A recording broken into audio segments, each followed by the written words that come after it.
Welcome to With Love, Dino, the place where we write letters for the hearts that still ache quietly.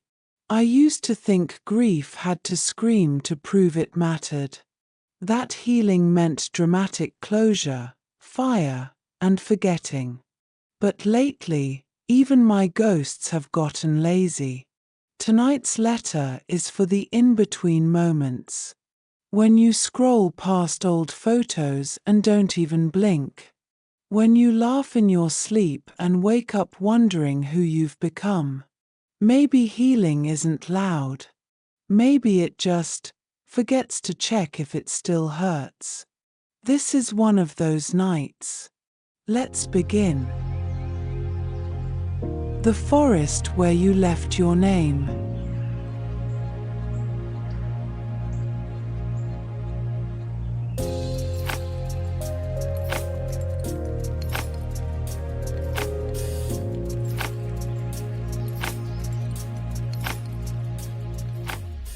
Somewhere between the forgetting and the remembering, there is a forest where all lost things grow. Do you know what that means? Have you ever walked through such a place where the air is thick with echoes and the ground is soft with things unsaid? I have. I still go there sometimes, when the nights are too quiet, or when a song drifts through the window like a ghost. It's not a sad place, not exactly. But it's heavy. Heavy with the weight of a name I no longer say out loud. I wonder if you have a forest like that too. A place where you've buried something or someone and yet, it refuses to stay underground. Maybe it's not even a person anymore. Maybe it's just a feeling. A habit. A way your fingers still reach for a phone that hasn't lit up with their name in years. I used to think healing meant uprooting every trace of them. I tore through my memories like a storm, trying to flatten the land, to make it barren. But the trees grew back. Not as tall, not as dense, but there. And one day, I realized, they were never the problem. The problem was the way I kept wandering into that forest, expecting it to be a different place. So let me ask you this. What if it's okay that the forest exists? What if it's okay that some mornings, you wake up with their voice still tangled in your hair? That some evenings, you still set the table for two out of habit? Maybe it's not a wound. Maybe it's just a place where something once bloomed. I'll tell you a secret. The first time I walked through my forest without crying, I found something strange. A single, stubborn flower growing right where I'd buried their goodbye. And for the first time, I didn't want to rip it out. I just sat beside it and let it be. That's when I understood. Grief and love grow from the same soil. You can't tear one out without starving the other. So if today finds you kneeling in the dirt of your own forest, if your hands are raw from digging up the past, maybe just pause, breathe, look around. The trees aren't your enemies. They're just witnesses. They remember what you remember. They hold what you've left behind.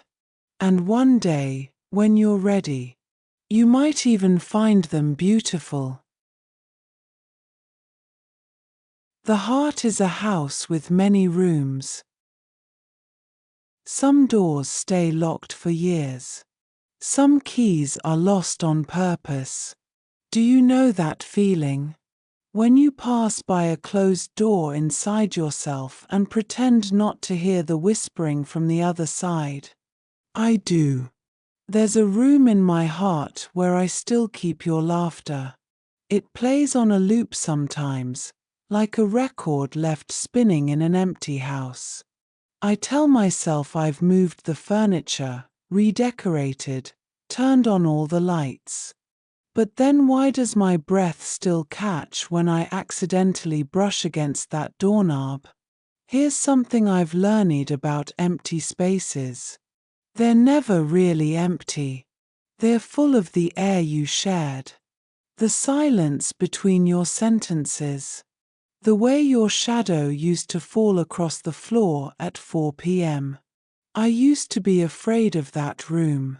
I'd pile boxes in front of the door. New hobbies, angry workouts, dating apps blinking like neon signs. But the boxes always toppled. And the door would creak open anyway, especially on rainy Tuesdays, or when I'd smell that perfume someone else was wearing on the subway.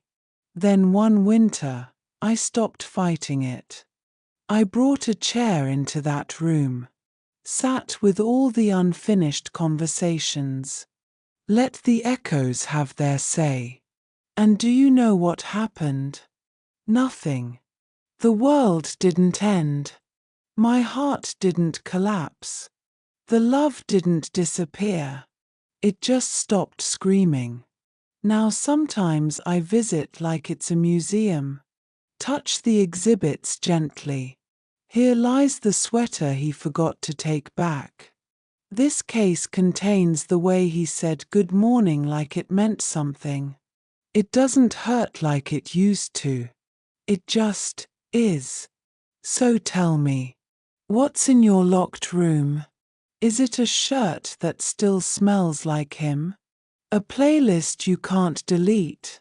The particular way the light fell through the blinds on his last morning? You don't have to tear the door down. You don't even have to open it today. But maybe, just maybe, you could sit outside it for a while. Press your palm to the wood. Feel how it's still warm where love used to live. That warmth, that's yours now. Not his. Not the past's. Yours. Time doesn't heal wounds, it just teaches us how to hold them differently. Have you noticed that yet? How the weight you carry changes shape over the years. How what once felt like a boulder crushing your chest has become something smaller, smoother. A river stone you keep in your pocket, rolling your thumb across its surface. When you need to remember how to be strong. I found one of those stones today. It was in the bottom of my bag, tucked between old receipts and a broken hairpin. A ticket stub from a movie we never watched together. And for the first time, I didn't flinch. I held it up to the light, turned it over in my palm, and marveled at how something so small could once have anchored me to the ocean floor. That's the strange alchemy of grief, isn't it? How it transmutes over time. The same love that once burned you now lives in your hands as quiet embers, still warm, but no longer dangerous.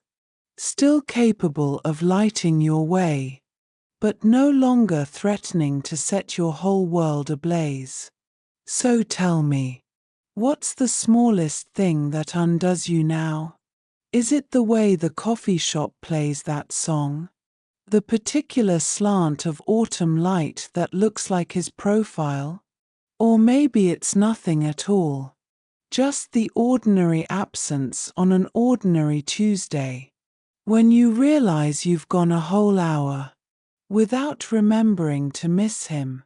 That's progress too, you know. Not the dramatic kind. Not the kind they make movies about. But the quiet kind. The kind that happens in the background of your life. Like ivy growing over an old wall. Softening the edges. Making ruins into something green again. I used to think forgetting was the only way forward. That if I could just erase the sound of your voice from my memory, sand down the rough edges of every moment we shared, I'd finally be free. But the truth is, I don't want to forget. Not the way your eyes softened when you laughed, not the way you always hummed off-key in the shower, not even the way your goodbye felt like a door slamming somewhere deep in my chest. These memories aren't shackles, they're just footprints. Proof that I was here, that I loved, that I survived the collapse of my own heart. Sometimes now, when I pass by our old cafe or catch a whiff of your cologne on a stranger, I don't even flinch. I just keep walking. And that's the quiet miracle no one tells you about, not the moment you stop hurting, but the moment you realize the hurt no longer decides your direction. You're still here, still breathing, still finding new ways to be happy in a world that once revolved around someone else. The love didn't disappear, it just made space. 4 different songs, different sunsets, different hands to hold. And maybe that's the most beautiful rebellion, to let the past be past, while stubbornly insisting on a future. The coffee grows cold in your cup again. You don't mean to leave it like that, it just happens. Like how your fingers still hover over his contact in your phone. Like how you catch yourself setting the table for 2 on nights when the silence feels too heavy. These aren't relapses. They're just echoes, the natural reverberations of a heart that once rearranged itself around someone else's presence. The bed feels too big now. Not every night. Just some nights, when the rain taps at your window with the same restless rhythm his fingers used to drum against your spine. You've stopped punishing yourself for this. For keeping the last voicemail. For wearing that stretched-out sweater he left behind. These aren't failures to move on, they're just the gentle ways your heart measures time. The calendar pages turn regardless. Your hair grows longer. The scars fade to silver. And one morning, you'll wake up to realize the emptiness has shape-shifted. No longer a gaping hole, but simply a quiet corner where memories go to rest. You'll touch them like museum relics, with curiosity rather than pain. The past stays where it belongs. You keep moving. Not running away. Just moving. Like sunlight across a room. Inevitable. Natural. Soft. Your coffee goes cold again today. That 3rd sip left unfinished. Not because you forgot, but because your hands remembered. The way his fingers would steal your cup when you weren't looking, leaving a faint smudge of chapstick on the rim. Now the stain's long washed away, but your muscles still pause at 10:17 a.m., waiting for the inevitable theft that never comes. Funny how the body keeps score. Your spine still arches slightly to the left in bed. That exact curve that used to fit his breath against your neck. Your teeth still bite your tongue when someone orders his favorite whiskey. Not grief. Just muscle memory.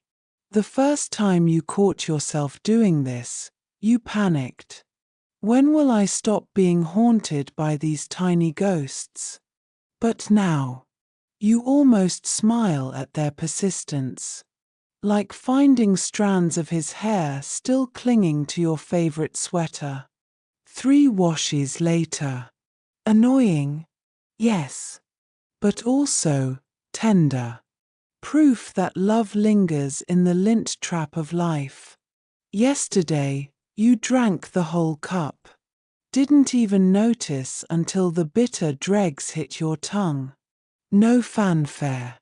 No epiphany. Just a quiet rewriting of your nervous system. Healing isn't deleting the data. It's defragmenting the hard drive, keeping the files but scrambling their addresses. Until one day you have to really try to recall which key opens which memory. The coffee's cold. So what? Let it be. Your hands have new things to hold now.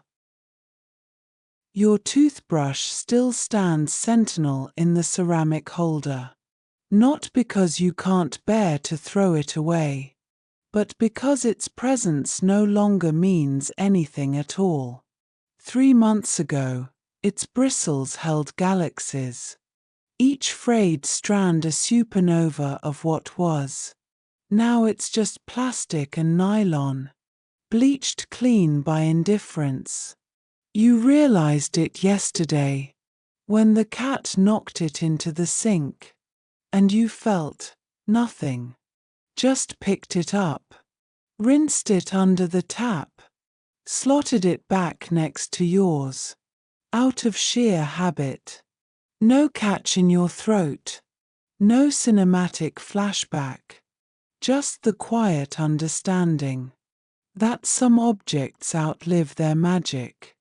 The real revelation? You didn't even notice when it happened.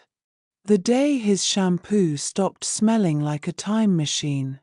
The afternoon you walked past his favorite diner, without your feet slowing. The moment his birthday passed like any other Tuesday, marked only by a pharmacy coupon for 15% off. This isn't erasure. It's evaporation.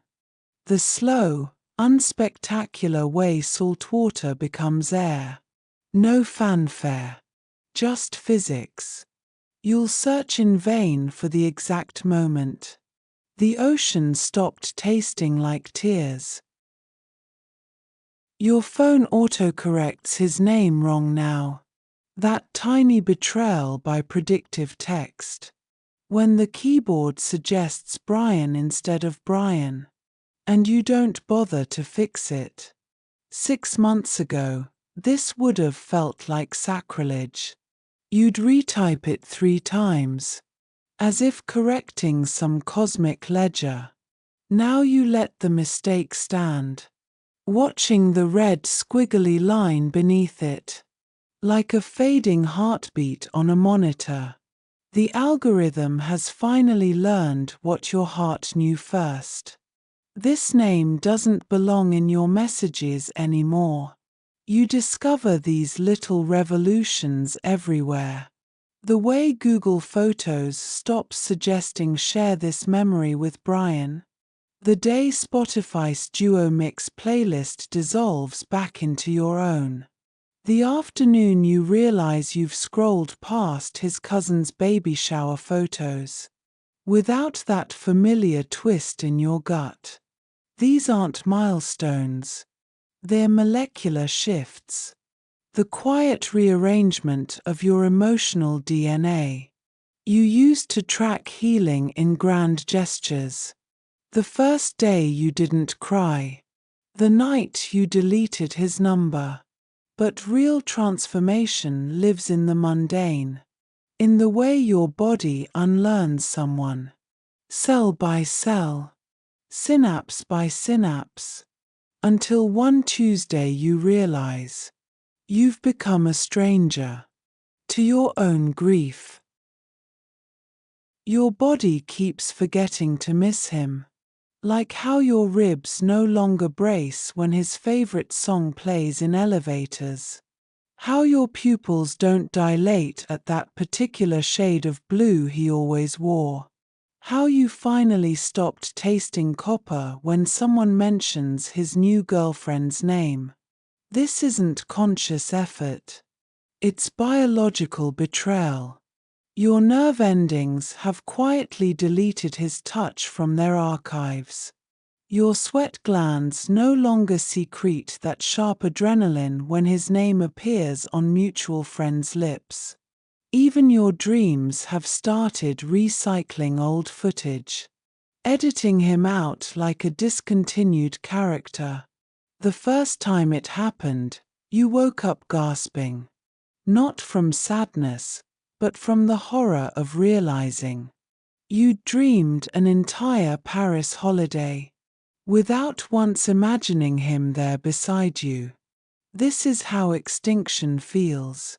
Not with fireworks, but with the slow, cellular realization that your body has become a museum, with all the exhibits still intact, but none of the voltage. You can still conjure him when needed. The exact timbre of his laugh, the way his left eyebrow arched when lying. But it's all taxidermy now. Stuffed memories behind glass. Perfectly preserved. Completely lifeless. The tragedy? You miss missing him. That sharp, exquisite pain. That proved he mattered. Now there's just space. And the terrifying freedom of being nobody's anchor. Nobody's storm. Your skin has started remembering other hands now. Not in the dramatic, cinematic way. Just the quiet way your shoulder leans into a stranger's accidental touch on the subway. Without recoiling. The first time it happened, you didn't even notice. Too busy laughing at some stupid joke your new coworker made. The one with the crooked smile that looks nothing like his. But later, in the shower, you caught yourself humming. And the water wasn't scalding hot like you used to prefer it. Back when you needed physical pain to match the inside. These are the quiet revolutions no one prepares you for. The morning you buy the wrong brand of toothpaste at the grocery store. And don't hate the minty aftertaste. The Thursday you accidentally take the long way home. And realize too late it's the route you always avoided. Because it passed his old apartment. The night you dream in color again. All burnt oranges and deep purples. Colors he always said were too loud for your walls. You don't announce these things. They're not milestones worth posting about. But they hum beneath your skin like a second pulse. Proof that your body, ever the traitor, is learning a new language. And maybe that's the cruelest, kindest truth. Healing isn't about closure. It's about betrayal. Your cells quietly conspiring against your grief. Rewiring you toward life. While your mind still clutches the funeral wreath. One day you'll catch your reflection. Smiling at nothing in particular.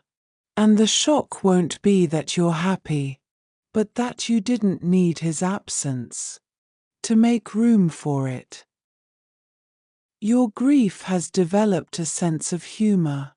Like when you finally burned his letters. Only to realize too late. You'd accidentally torched the takeout menu. From your favorite Thai place instead. The universe has started playing these little jokes on you. That time you swore you saw his silhouette in a crowded train station. Turned out to be a fire hydrant with a scarf. The afternoon you panic-deleted 3 years of texts. Only to discover your drunk self had already done it months ago. The way your friends still lower their voices. Before mentioning his name. Not realizing you've started dating someone. Who shares it? You used to think healing would feel sacred. Solemn. A candlelit vigil for your pain. Turns out it's more like a sitcom rerun. All the tragic moments slowly warping into comedy. With enough time and bad wine. Last Tuesday, You found his old sweater at the back of your closet, held it up to your face out of habit, and burst out laughing when you realized it just smells like dust now. Not every loss gets a dramatic farewell. Some just fade into punchlines. And maybe that's the greatest freedom. When your pain finally becomes bad material for your stand-up routine, between friends and third drinks. The day you're able to mock the sacred tragedy is the day it stops owning you. The ghosts have started getting lazy. They show up late to haunt you now, wearing sweatpants instead of wedding attire, forgetting their best tragic lines, sipping cheap wine straight from the bottle, while you ignore them to finish your taxes. Last Thursday, one appeared during your yoga class, but left halfway through because corpse pose was too on the nose. You used to dread their visits. Now you're just mildly annoyed, like running into an ex-colleague who still thinks you care about office gossip. Even your nightmares have gotten sloppy. That recurring one where he marries your sister, now he marries your dentist instead. And you spend the whole dream more concerned about finding a new dental plan than the betrayal. The first time you laughed in your sleep, you woke up startled, not by the sound, but by how ordinary it felt. This is how exorcisms really happen, not with holy water and chanting, but with yawns and eye rolls, and 3 a.m. realizations that you'd rather scroll through cooking videos than dissect old text messages. One day you'll blink awake and realize the ghosts overslept. Their coffee's gone cold on your counter. Their shoes are by the door. But the house is empty. And the silence won't feel like loss. Just good housekeeping. So here we are. You with your ghosts who can't be bothered to haunt properly. Me with this letter that refuses to end neatly. Funny how things fade, isn't it? Not with some grand finale, but with the mundane relief of realizing you'd rather watch pasta tutorials than replay old arguments in your head. If there's anything left to say, perhaps it's this. Your ghosts don't get the last word. Not the half-hearted spectre in sweatpants. Not the dentist marrying nightmare. Not even the version of you that still sometimes checks his Instagram with clinical detachment. The story continues. In the recipes you'll try from those cooking videos. In the new dental plan you actually like better. In the way you'll someday tell this tale. With a shrug instead of a shudder. When you're ready, send me one relic from your haunted house. The last unread message you'll never open. A song title that's become funnier than fatal. Or just the timestamp of when you noticed. The ghosts stopped setting alarms. I'll set them to music or fold them into paper. Not an exorcism, just gentle relocation. No rush. The ghosts are terrible at packing anyway.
If any part of this letter made you laugh, or ache, or just breathe a little softer, leave a comment. Or if you'd like, buy me a coffee. It keeps these midnight letters alive. You'll find the link down below. And if you have a story that's quietly haunting you, a memory you want turned into music, a goodbye that still deserves a melody, I'm here. With love, Dino.